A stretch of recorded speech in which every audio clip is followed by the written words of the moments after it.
बोधन आपू। Krishna ji, good afternoon. शुक्रिया जुड़ने के लिए CNBC आवाज़ के साथ। होपफुली मैंने आपका नाम का सही प्रोनाउंसिएशन किया, अगर नहीं तो माफ़ करिएगा मुझे। थोड़ा पहले अपनी इस कंपनी का जो आपका एक ऑर्डर बुक है इसके बारे में बताइए। क्या ज़्यादातर डिफेंस से है, लेकिन अभी आप एरोस्पेस की तरफ भी जा रहे हैं, इसके बाद और डाइवर्सिफिकेशन भी करेंगे या अभी इन दो स्पेस में ही रहेंगे? दोस्तों, अगर आप बाज़ार में अपना पैसा इन्वेस्ट करना चाहते हैं तो अभी जुड़े एंजल ब्रोकिंग के साथ में, क्योंकि यहाँ आपको मिलती है एक अच्छी एडवाइस और भरोसेमंद सर्विस, और यहाँ अकाउंट ओपन करना भी है बिल्कुल फ्री ऑफ कॉस्ट। तो आज ही जुड़े एंजल ब्रोकिंग के साथ में। अकाउंट ओपनिंग लिंक डिस्क्रिप्शन में है, आज ही अपना अकाउंट ओपन कराएं। तो गुड आफ्टरनून एंड मुझे शो पे बुलाने के लिए धन्यवाद। ये ऑर्डर बुक जो है स्प्रेड है 4 वर्टिकल, जिसमें 4 इंडस्ट्रीज जिसमें हम फोकस करते हैं, एरोस्पेस, डिफेंस, मेडिकल और इंडस्ट्रियल। ऑर्डर बुक ये चारों वर्टिकल में स्प्रेड हुई है। मेडिकल थोड़ा छोटा है दूसरे तीनों से कंपेयर करें तो, लेकिन ये चारों में स्प्रेड हुआ है। और हमारी ये प्लान है कि आगे बढ़ते हुए भी ये चारों इंडस्ट्रीज में फोकस करेंगे, क्योंकि ये चारों में कॉमनैलिटी ये है कि जो प्रोडक्ट्स ये इंडस्ट्रीज में बनते हैं वो highly reliable, highly safety critical होते हैं। तो the manufacturing process, manufacturing supply chain, traceability वगैरह कॉमन है ये इंडस्ट्रीज में, तो वो हमारे डिफरेंशिएटर है। और हम ये चारों इंडस्ट्रीज में फोकस करेंगे और इक्वल करने की कोशिश करेंगे। एक आपके इशू में जो अच्छी चीज़ लगी कंपैरेटिवली, कि आपका इशू फुल्ली फ्रेश इशू है, कोई OFS नहीं है, और वो सारा का सारा पैसा जो आप यूज़ कर रहे हैं वो उसके यूज़ में देख रहा था। वर्किंग कैपिटल के लिए बल्क ऑफ यूज़ हो रहा है आपका 291 crore, repayment of debt 154 crore, और इनऑर्गेनिक ग्रोथ 74 करोड़। तो क्या आपने कुछ एक्विजिशन के साथ मामले सोचे हुए हैं, और उसके लिए फिर आपको आगे और पैसा चाहिएगा? और ये IPO से आपकी डेट कितनी कम हो जाएगी? जो आप रीपेमेंट ऑफ डेट कर रहे हैं, कितनी डेट कम हो जाएगी इससे आपकी? जो हमने RHP में एक्विजिशन के लिए 70 odd crores टारगेट किए थे, वो उसके पीछे सोच ये कि हमारे पास तो कैपेसिटी है। अभी भी हम 1/3 कैपेसिटी पे चला रहे हैं, मैसूर और हैदराबाद प्लांट्स मिला के। तो कैपेसिटी की बात नहीं है, लेकिन कैपेबिलिटी की बात है। हमारे कस्टमर्स हमसे ये पूछ रहे हैं कि क्लोजर टू जहां वो है उनके आसपास में मैन्युफैक्चरिंग चाहिए, उनके आसपास में फाइनल असेंबली चाहिए।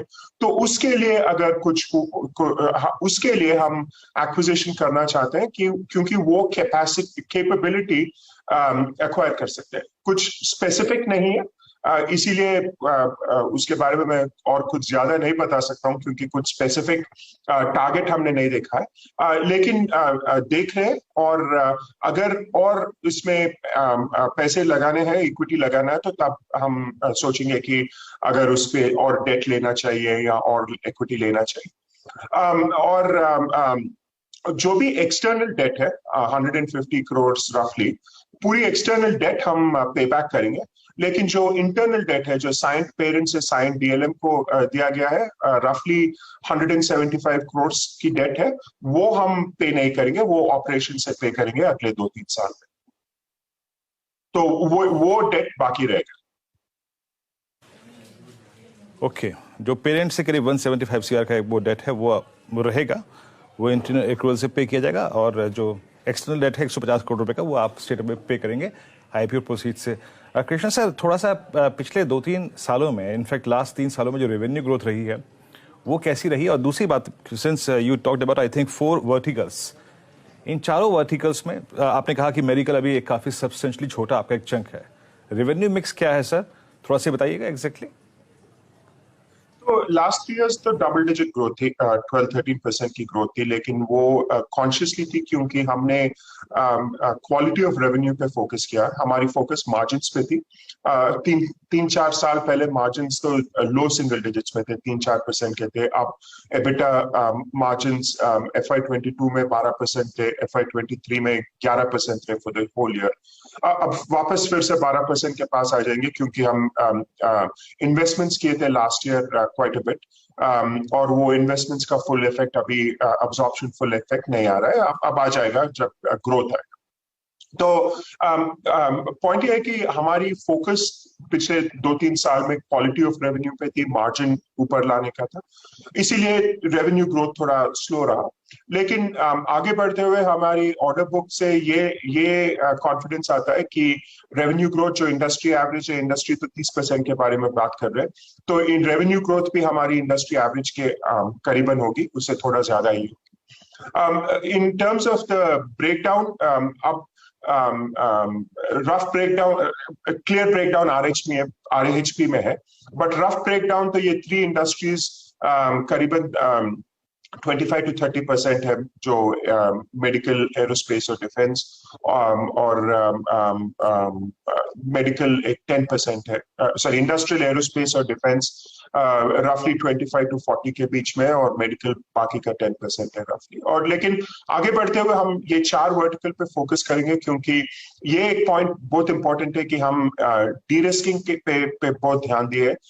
ये सब इंडस्ट्रीज सिक्लिकल होते हैं अल्टीमेटली, तो वो सिक्लिकलिटी अगर 1-2 इंडस्ट्रीज में स्ट्रांग है, तो वो सिक्लिकलिटी के वजह से डाउनटर्न बहुत इम्पैक्ट बहुत ज्यादा रहता है। एट द सेम टाइम अगर टू मेनी इंडस्ट्रीज में फोकस किए तो एक्सपर्टीज और स्पेशलाइजेशन बिल्ड नहीं कर सकते, और वो एक्सपर्टीज और स्पेशलाइजेशन ही हमारी डिफरेंशिएटर है। Okay, that's good. आप तो यहाँ पे थोड़ा रेवेन्यू पे फोकस नहीं रहा है, तो क्वालिटी ऑफ रेवेन्यू और मार्जिन्स को इम्प्रूव करने में साइंट डीएनएम का एक फोकस रहा है। अच्छा सर, मैं एक प्रश्न और पूछना चाहूँगा, आपके प्रमुख क्लाइंट्स कौन से हैं, और इनका अप्रॉक्स जो एवरेज स्टे ड्यूरेशन होता है आपके साथ, वो कितना होता है, और जो आपके टॉप 2 क्लाइंट्स हैं वो कितना कंट्रीब्यूट करते हैं आपके रेवेन्यू में?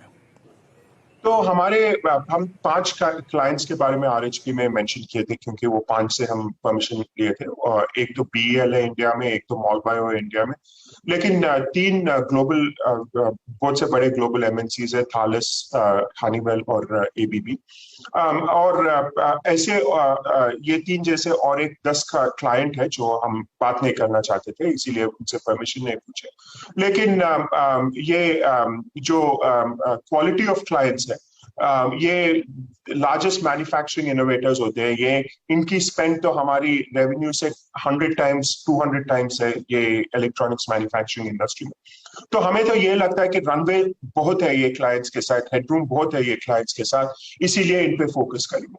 हमारी अगर आप टॉप 2 क्लाइंट्स देखें तो रेवेन्यू, और टॉप 2 मुझे अब याद नहीं है, लेकिन टॉप 10 तो 90% कंट्रीब्यूट करते हैं, अगर बट टॉप 10 एवरेज टाइम हमारे साथ 11 साल रहे टॉप 10 कस्टमर्स हमारे साथ। ओके कृष्णा सर, शुक्रिया जुड़ने के लिए आज हमारे साथ, और ऑल द बेस्ट आपको इस आईपीओ के लिए। काफ़ी अच्छा रिस्पॉन्स ऑलरेडी मिला है इस आईपीओ को।